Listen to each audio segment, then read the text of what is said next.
전 세계적으로 자율주행 자동차에 대한 개발 경쟁이 뜨겁습니다. 테슬라나 애플, 아마존 등 이름만 대면 알만한 굵직한 기업들이 자율주행 분야의 독보적인 리더가 되고자 각축전을 벌이고 있죠. 그런데 이로부터 약 30여 년 전, 한국에 이미 자율주행차가 있었다면 믿어지시나요? 무려 테슬라가 설립되기 한참 전, 한국의 도로에는 자율주행차를 선보이는 한 한국인이 있었습니다. 당시 그의 한창을 앞서 나간 기술력에 눈이 휘둥그레진 독일의 벤츠와 폭스바겐에서 직접 배우러 찾아올 정도였다고 하죠. 그리고 이런 사실을 뒤늦게 한 외국인들은 또 한국인이냐? 한국인들은 대체 어떤 민족인 거냐? 한국인으로 태어난 사람들은 다 이런 것이냐와 같은 반응을 보이며 혀를 내두르는 중이라는데요. 도대체 그 전설이 누구길래 지금도 미국의 네로라 하는 업계 엘리트들이 임모와 칭송하고 있는 걸까요? 테슬라조차 일찍이 알아보지 못한 것에 땅을 치고 후회하게 만들었다는 이 한국인 천재의 이야기, 지금부터 자세히 알아보도록 하겠습니다. 2010년대부터 자율주행차에 대한 관심이 본격적으로 시작됐지만 사실 그 역사는 생각보다 오래됐습니다. 일단 세계 최초로 자율주행차를 개발하는 데 성공한 나라는 일본이었는데요. 1977년 일본의 스쿠바 대학교 기계공학연구소에서는 시속 30km의 느린 속도로 지정된 구간을 달릴 수 있는 자율주행 자동차를 개발한 것이 그 시초였죠. 이후 1986년 독일의 뮌헨연방대학교 연구진들도 시속 100km의 속도로 정해진 구간을 달릴 수 있는 자율주행차를 개발하는 데 성공했는데요. 하지만 두 연구 모두 사람의 조작 없이 운행하는 차로선 의미가 있었으나 실제 도로 위에서 주행할 수 있는 진짜 자율주행 기술과는 거리가 있었습니다. 이런 상황에서 1993년 록스타를 개조해 만든 세계 최초의 자율주행차가 한국에서 등장하자 전 세계가 충격에 빠져버렸는데요. 심지어 서울 시내에서 장장 17km를 그것도 시속 100km에 육박하는 속도로 운행하는 모습에 사람들은 입을 다물지 못했습니다. 이 모습을 보고 저런 미친 짓을 하는데 생명보험 얼마를 걸고 하는 겁니까? 당신이 지금 밖에 나와서 이런 미친 짓을 하는 걸 마누라가 알고 있습니까? 같은 반응이 나온 것도 전혀 이상하지 않았죠. 그도 그럴 것이 실제로 자율주행차가 시험주행장이 아닌 공도에서 주행한 것은 이번이 세계 최초였기 때문인데요. 그런 의미에서 이번 주행은 독일이나 일본과는 비교되지 않는 진정한 의미에서의 자율주행이라고 할 수 있었습니다. 당시 영상을 보면 외국에 비해 한참을 앞서 나간 한국의 기술력이 더욱 와닿는데요. 차들이 쌩쌩 지나다니는 도로 한복판을 자율주행차가 달리는데 운전석엔 사람이 없습니다. 대신 앞 유리를 보면 카메라가 달려 있는데요. 이 카메라 영상을 통해 컴퓨터가 어느 방향으로 가야 할지 판단해 핸들을 좌우로 움직이는 시스템이었죠. 이뿐만이 아닙니다. 앞에서 다른 자동차가 추월을 할 경우 차 앞에 붙어있는 초음파와 적외선 감지기가 이를 탐지해 순간적으로 속도를 낮추고 차선을 바꾸는 등 실제 운전자와 거의 비슷한 수준의 주행도 가능했는데요. 이 모든 게 당시 기술이 크게 발전하지 않았을 때임을 감안해보면 엄청난 결과물이었죠. 그리고 이런 미친 기술을 가능케 한 건 한국에서 자율주행 기술을 처음으로 연구 개발한 한민홍 교수 덕분에 가능한 일이었다고 합니다. 1980년대 미국 텍사스 A&M 주립대에서 교수로 재직하며 자율주행 잠수정을 개발한 경력이 있는 그는 자율주행 기술뿐만 아니라 인공지능 연구도 겸하는 등 당시 미국에서도 뛰어난 재능으로 기대를 한몸에 받았던 인물인데요. 심지어 그는 국방기업과 협업하며 미국 시민권도 얻었지만 보장받은 미래를 포기하고 어느 날 돌연 한국행 비행기에 몸을 실었다고 합니다. 1986년 설립된 포항공대에서 국가를 위해 연구해달라며 그에게 SOS를 보냈기 때문인데요. 이에 한 교수는 일말의 망설임 없이 한국으로 향했고 1991년까지 포항공대에서 연구를 이어오다 이후 고려대로 자리를 옮겼다고 합니다.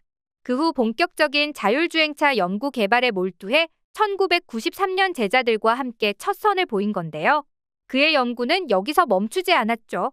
첫 주행 성공 이후 2년 뒤인 1995년에는 경부고속도로를 타고 서울에서 부산까지 무려 400km 넘는 거리를 정속 자율주행으로 이동하는 데 성공했는데요. 심지어 거리만 늘어난 게 아니었습니다. 비오는 날 그것도 시속 100km의 속도로 달리는가 하면 심지어 어두운 터널과 야간 주행까지 안정적으로 운행하는 모습이 공개되자 전 세계 자율주행차 연구계가 발칵 뒤집힐 수밖에 없었는데요.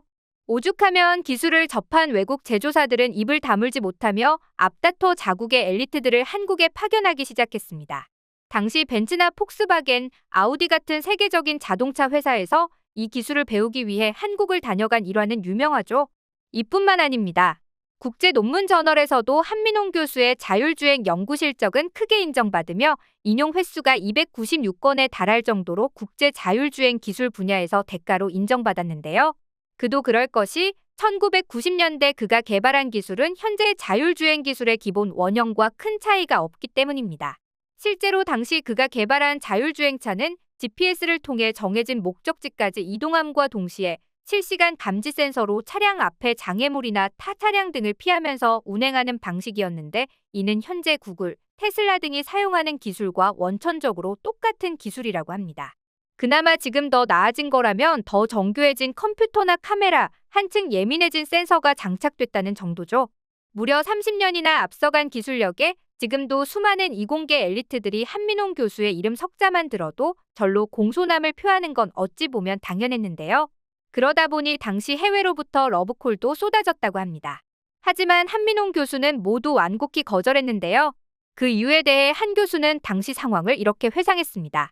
당시 프랑스 정부기관이 계약하자는 제안이 있었다. 벤츠에서도 연구원을 보냈는데 독일에서도 놀랐던 수준이었다.